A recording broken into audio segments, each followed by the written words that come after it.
The next 12 months is set to see an influx of dedicated simulators, making their way from PC to PlayStation 5 and Xbox Series X and S. And we are going to talk about why that's the case. It is nigh on unthinkable that the popular iRacing simulation driving service would ever make its way onto PlayStation and Xbox console devices. The pricing model, the structure, and over 16 years of evolving a dedicated PC codebase likely make it impossible. Pitched at an older demographic with a monthly subscription and costly content to boot, the more mature PC market just makes sense. Releasing the whole of iRacing on PS5 at this point would be as improbable as Elon Musk becoming humble, or Red Bull changing their F1 livery. It's just never gonna happen. But something is happening in the sim racing market. Developers are gradually levitating towards console alongside PC, and many of these developers view consoles as the light at the end of the tunnel. So why then is this the case? Well, one reason is quite simple. Sony has sold a lot of devices. In some markets, 5 times as many as Xbox. Recent data just this week shows a 2-to-1 ratio in the UK, with the PS5 shipping over 72 million units to date. That's unquestionably a large audience. The steering wheel peripheral market has also evolved in the meantime, and while it remains tricky for some manufacturers to receive certification for both Sony and Microsoft's machines, the market has grown outside of the PC hardcore. Fanatec's CSL-DD democratized direct drive wheelbases back in 2021. It pulled off the same a few months later with the PlayStation-compatible Gran Turismo DD Pro, and then the higher-end DD Extreme in 2024. Last year, perennial bestseller Thrustmaster launched its entry-level direct axial drive T598 for PC and PlayStation. On Xbox, there's the Moza R3, and soon, both Asetek SimSports and RevoSim will enter this space as well. Perhaps consequently, when Ian Bell's next driving project, Project Motor Racing, arrives, it will land on major consoles alongside PC. The embryonic title is set to mix a unique Hadron physics engine with graphics adapted from Giant Software's cross-platform farming simulator titles. The industry veteran is keen to point out that the current generation hardware's power is another reason for the PC to console migration. When we started off developing games, back in the early days of GTR etc., it was PC only because we all had access to it, he explained to Traxion. Back then, we had to reduce the points that we were sampling from the tire model for the consoles because they had reduced power. That's not the case anymore though. These little self-enclosed machines are pretty powerful. We can run the full physics model as we do on PC, but on consoles. That's a key consideration for us as developers in the sim racing world, so for us, it's a no-brainer. So, strong PS5 sales, a decent horsepower per pound ratio, and lots of available steering wheels. A slam dunk, right? The important thing, however, is that the rest of your engine supports console work, cautions Bell. The Giant's engine is primed for that. An organisation perhaps not in such a luxurious position is Motorsport Games, with its burgeoning Le Mans Ultimate title. Presently in early access and routinely reaching new heights after an inauspicious start, the Studio 397 development team doesn't necessarily have console porting experience internally, nor does the game code lend itself well to consoles without major tinkering.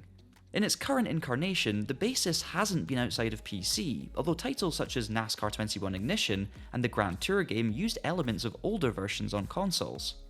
Instead, buoyed by tales of 2016's lucrative Dirt Rally console conversion, it aims to seek an external agency to move the official FIA World Endurance Championship title onto more devices, provided it can find further investment to fund the cost.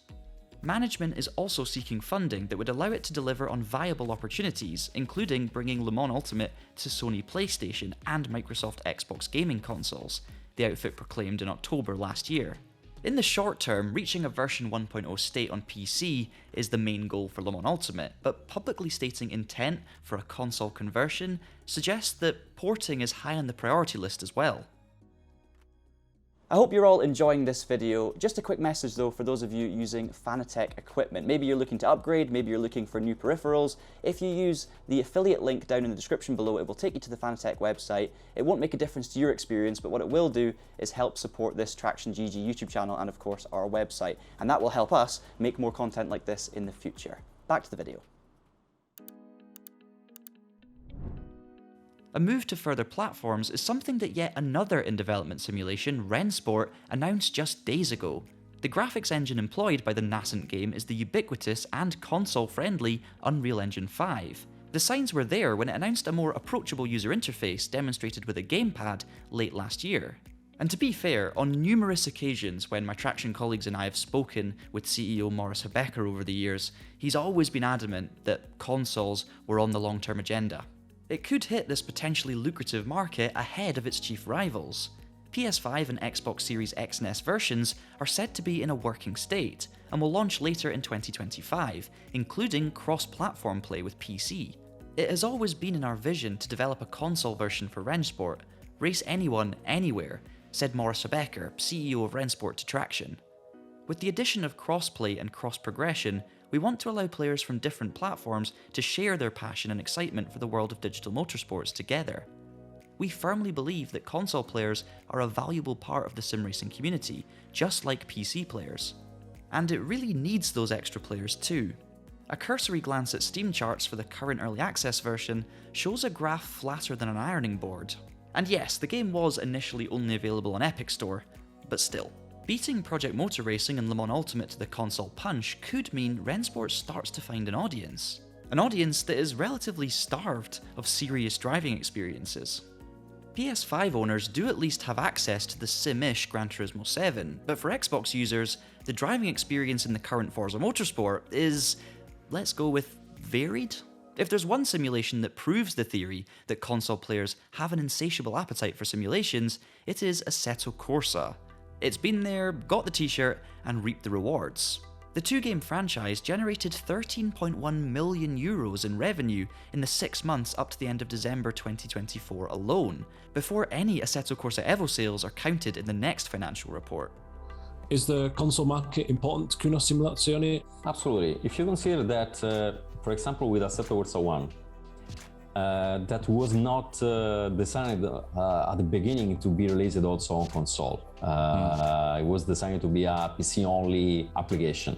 And eventually, when we released it also on console, we didn't expect that today, on the overall sales of Assetto Corsa 1, almost the 40% come from PlayStation and Xbox. Staggering really, when you consider that significant PC sales are attributed to the modding scene, something that does not exist, for Assetto Corsa at least, on console. If financial documents are to be believed, the latest installment, Evo, will make its way to more machines too. Over the next 12 months then, a PS5 owner could have access to Gran Turismo 7, EA Sports WRC, the expected EA Sports F1 25, Project Motor Racing, Assetto Corsa Evo, Le Mans Ultimate, and Rennsport for a starting price of £389. And on the more casual side, staggeringly, Forza Horizon 5. Even iRacing is getting in on the act. The core simulation product is staying resolutely in its lane, but elements such as track scans and vehicle recreations will make up part of a new official NASCAR game this year across all major devices. It seems, even for the most realistic of realistic driving sims, the lure of consoles is irresistible. As always, we want to hear your thoughts down in the comments below. Are you a console player excited to get your hands on some of the PC's current heaviest hitters? Are you a PC player worried about getting neglected, like Lotso in Toy Story 3? Personally, I'm just happy to see more simulation-focused racing games making their way to console, because for me, consoles are an accessible gateway into sim racing. The more people we have doing sim racing, the better it is for everyone, surely. Players, game developers, everyone. But let us know your opinions either way. Leave us a like if you've enjoyed the video, subscribe for more, join our Discord paddock, link is in the description, and as always, thank you so much for watching, and have a great day.